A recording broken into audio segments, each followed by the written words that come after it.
యమదొంగ ఒక socio fantasy entertainer. ఇందులో పౌరాణికత, comedy, action అద్భుతంగా కలిశాయి. 2007 ఆగస్టు 17న విడుదలైన ఈ సినిమాలో రాజా అనే చమత్కారమైన దొంగ పాత్రలో మన జూనియర్ ఎన్టీఆర్ కనిపిస్తారు. ఊహించని రీతిలో చనిపోయిన రాజా యమలోకంకి చేరతాడు. అక్కడ యమధర్మరాజు అంటే మన మోహన్ బాబు గారితో అతని సమరం మొదలవుతుంది. రాజా యమపాశాన్ని దొంగలించి యముడిగా మారటం ఈ కథలో హైలైట్. 1977లో వచ్చిన యమగోళ సినిమా నుండి ప్రేరణ పొంది యమదొంగనైతే తీర్చిదిద్దారు. అయితే తనదైన ముద్రని మాత్రం యమదొంగ చాటుకుందని చెప్పాలి. 29 కోట్లకు పైగా కలెక్షన్లతో ప్రపంచవ్యాప్తంగా 200 థియేటర్లలో 50 రోజులు పూర్తి చేసుకున్న ఘనత యమదొంగకు దక్కుతుంది. ఇక జూనియర్ ఎన్టీఆర్ ఈ రాజా పాత్రని చాలా స్పెషల్ కేర్తో తీసుకున్నాడు.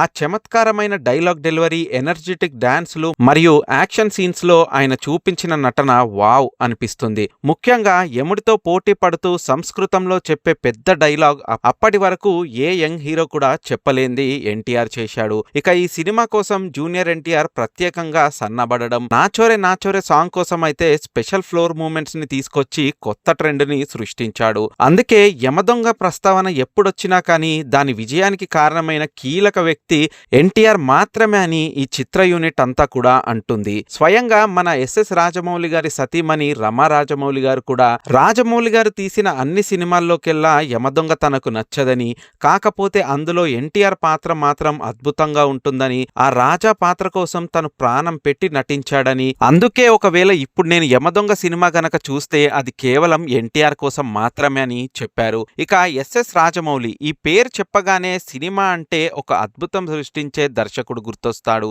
యమదొంగ రాజమౌళి గారి 6వ సినిమా మరియు ఈ సినిమాతో ఆయన తన గ్రాండ్ విజన్ ని మరోసారి చూపించారు.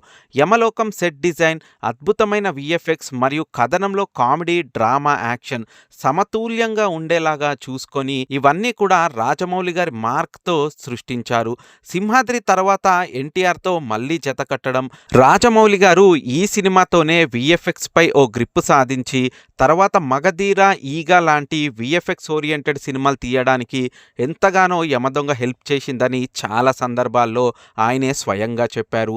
ఇక కీరవాణి గారు ఈ సినిమాకు అందించిన సంగీతం గురించి అయితే చెప్పాల్సిన అవసరం లేదు. యమలోకంలో జరిగే ఆ గ్రాండ్ సన్నివేశాల్లోనూ ఇటు కామెడీ సన్నివేశాలు జరిగేటప్పుడు ఉండే ఆ చమత్కారం, ఇంకా హీరో ఇంట్రడక్షన్ అప్పుడు వచ్చే మ్యూజిక్ నైతే ఇప్పటికీ కూడా ఎన్టీఆర్ ఫ్యాన్స్ చాలా బాగా ఎంజాయ్ చేస్తూ ఉంటారు. అయితే ఇక ఈ సినిమాలో పాటలు కూడా చాలా అద్భుతంగా ఉంటాయి. ఇక మన సెంథిల్ సినిమాటోగ్రఫీ అయితే ఈ సినిమాకి మరొక బిగ్ ఎసెట్గా నిలిచింది.